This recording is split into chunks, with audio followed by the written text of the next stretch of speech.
আমাদের বাসার বারান্দায় আমি একটা মরিচ গাছ লাগিয়েছি,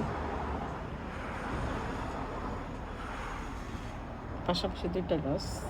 অনেক মরিচ হয়েছে, অনেক মরিচ খেয়েছি। এরকম কয়েকটা গাছ যদি বারান্দায় লাগিয়ে দেয় তাহলে হচ্ছে আর মরিচ কিনে খেতে হয় না, নিচের গাছের মরিচে খাওয়া যায়। যে এই মরিচের দাম এখানে, আর ফ্রেশ মরিচ তো পাওয়া যায় না।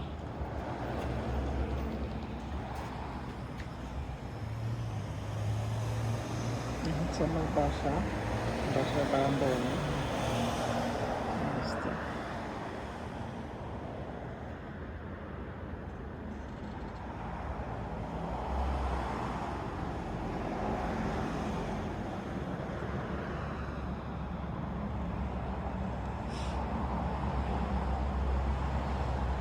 অনেক গাছ, এদিকে গাছের বেশি, অনেক সুন্দর গাছ।